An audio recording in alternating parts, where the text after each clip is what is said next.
कैसे, वो भी रिडिस्कवर हुए जापान में।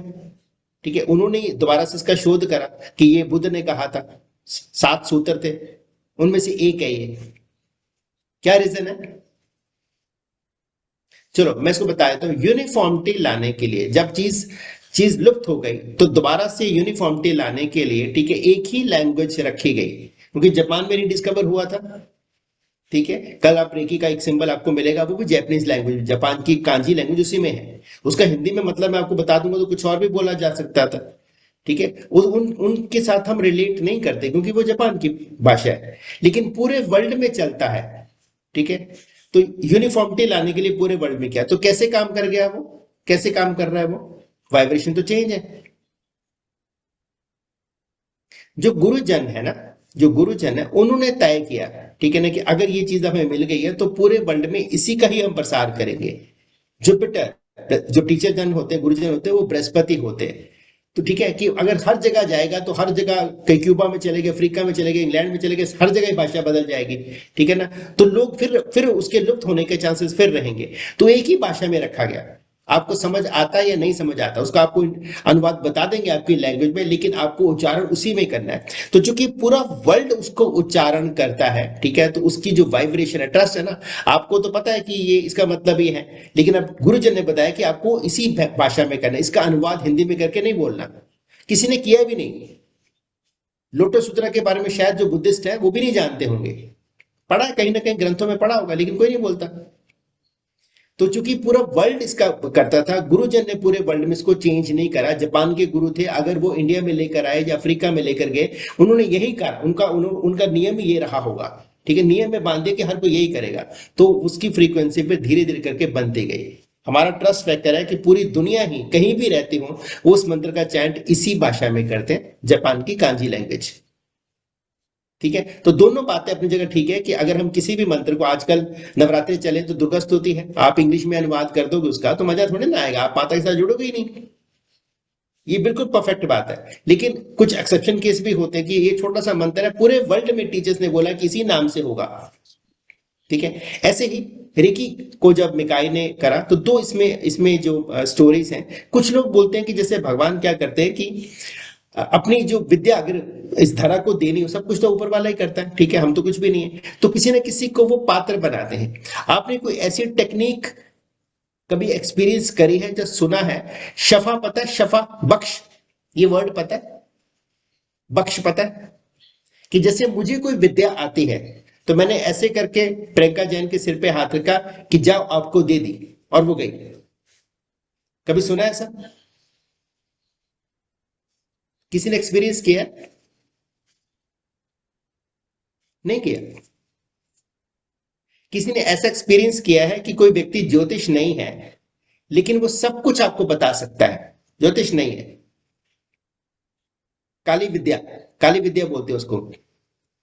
लेकिन उसका नियम है कि जब भी कोई व्यक्ति किसी को चुनता है, ठीक है ना, तो वो बोलता है कि आप अपने गुजर बसर के लिए धन उपार्जन कर सकते हैं, लेकिन मांगना नहीं है, जो मिलेगा वही लेना है, और घर के अंदर नहीं जाना। ये किसी ने कोई एक्सपीरियंस नहीं किया।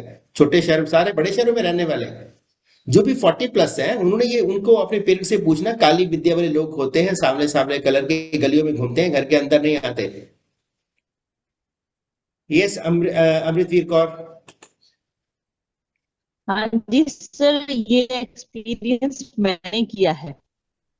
ओके। अभी तो मैं काम पे हूँ शायद इसीलिए, बट लेकिन ये एक्सपीरियंस मैंने किया है। जैसे मैं बैक होम, जब मैं इंडिया में थी तो मैं पढ़ाई कर रही थी, तभी एक बंदा जा रहा था साइड से, वो मांग रहा था। तो मेरी मॉम ने उसको वो ढाला, क्या बोलते हैं, आटा। तो तब उसने बोला था, तो मुझे बोला कि तू यहाँ भी पढ़ रही है तो बाहर जाके भी पढ़ेगी। कहता तुम इस कंट्री में नहीं रहोगी, तुम बाहर ही ट्रैवल करोगी। देख लो, अब वो ऐसे ज्योतिष, लोग बहुत अच्छा, कम होते हैं। अगर वो ज्योतिष भी होता ना तो भैया वो date of birth, time, place of birth तो लेता। मैं जैसे ले रहा हूँ, जिनको गिफ्ट दे रहा हूँ, उसकी बिना कैसे कुछ बताएगा? आपको डाटा तो हाँ, चाहिए ना। कुछ ठीक है भी ना, नहीं तो लिया जब, सर उसने। हाँ, मैं कुछ खाली नहीं। पढ़ रही थी तो मैं, हाँ जी, उसने सिर्फ मेरी शक्ल देख के ही ये चीज बोली। हाँ, उसने उसको, हमारे, इसको हम बोलते तो हैं पिंड बख्श। बोलते हैं, हाँ। हमारे जो गांव में है, लाइक यू कैन जी, यू कैन से गांव में और भी लोगों को उन्होंने बोला, दो हम्म। तीन लोगों को। अब उनमें से वो मेरे कजन ऑलरेडी न्यूजीलैंड में वेल सेटल्ड है सब। ओके, जिसके बारे में जो जो चीज बोल रही थी वो सब सच हुई। बिल्कुल। यस डॉक्टर रंजना, वो आपने बाद भी में करा पता, एक्सपीरियंस? सारे लोग उसको ढूंढने भी लगे पर वो मिला ही नहीं। वो तो है। अब जिसकी जो जो पात्र बनने थे, जिसको जिसको लाभ होना था, उनको उसने एड्रेस किया और उसके बाद वो गायब। जी। यस डॉक्टर वो रंजना। उसको बहुत ढूंढा, सब गलियों में ढूंढा, सारे पता नहीं वो कहाँ बंदा गायब हो गया। बहुत लोगों ने ढूंढा, 10 लोग सारे गांव में ऐसे फैल गए कि यहाँ पे मिले। लोग चाहने लगे कि मुझे भी पता चले, मेरे बारे में भी पता चले। हर एक बंदे को होता है, जैसे मैं हूं, मैं हर एक ये जाने के लिए ईगर होता है कि ऑफ भी कोर्स, हमें पता बिल्कुल चले हमारा बिल्कुल फ्यूचर कैसा बिल्कुल। होगा। Yes yes right. यस। जी डॉक्टर रंजना, आपने भी करा एक्सपीरियंस? ये मेरे यहाँ दूध देने के लिए आता था वो इंसान।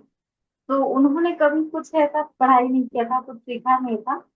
लेकिन वो ना जैसे किसी को अगर कोई प्रॉब्लम हो गया है, ये झटके में आ जाता है ना लोग, तो उन सबको भी ठीक कर देते थे। तो मेरे साथ कुछ थोड़ा सा प्रॉब्लम होता था तो वो लोग झाड़ देते थे, और कोई कोई चीज बताते थे ना, वो सही भी होता था। हम्म। तो ये, जैसे आपने हिमाचल में, मैं हिमाचल से बिलोंग करता हूँ, ऐसी कई जगह हैं जहां पर आपको किसी भी सांप ने काटा हो, आप वहां पहुंचा दो, डॉक्टर के नहीं पहुंचे, डॉक्टर का तो कोई, वहां पहुंचा दो, फिर शिवोत्थान बोलते हैं, ठीक है ना?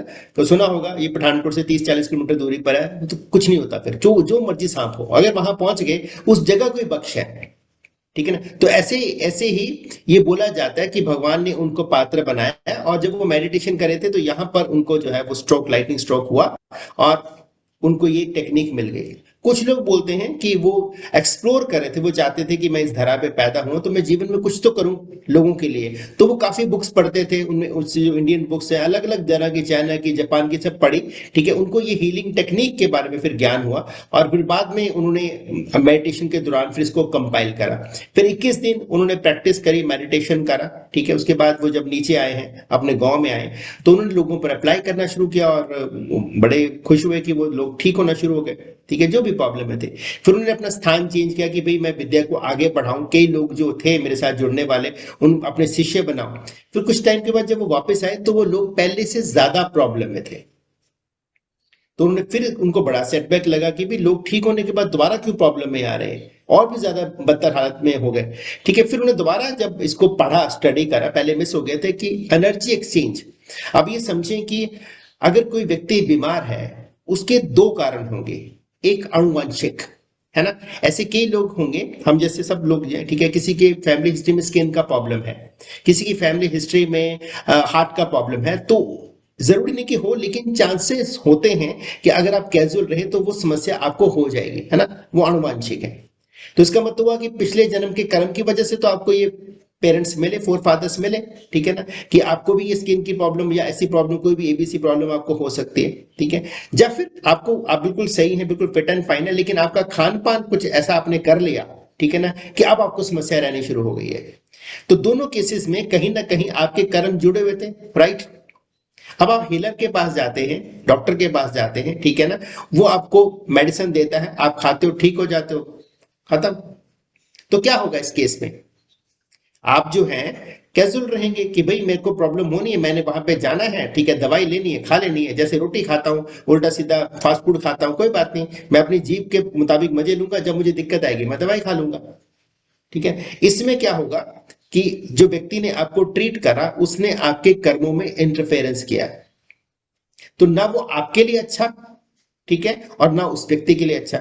तो इसका सोल्यूशन ये था कि एनर्जी एक्सचेंज, अगर किसी की, व्यक्ति के पास मुद्रा नहीं है तो वो सेवा ले लो आप, ठीक है ना? कि अभी आपके पास कोई पैसे नहीं, जब आप ठीक होंगे तो मेरे घर में काम कर देना, मेरे बच्चों को पढ़ा देना, जो भी उसका कैलिबर है, ठीक है? उसमें क्या होगा कि अब वही व्यक्ति ने, जो बंदा बीमार हो गया अपनी वजह से या फोर फादर की वजह से, हेरिडिटी की वजह से, वो अब जब एनर्जी एक्सचेंज करता है, जब किसी को पैसे देता है, ठीक है, तो उसका हक बन जाता है कि वो डॉक्टर या हीलर उसको ठीक करे, और हीलर चूंकि पैसे ले लेगा, उसकी ये ड्यूटी बन जाती है, ठीक है, कि वो उसको ठीक करे। तो फिर कर्मों का बंधन जो है ये नहीं होता।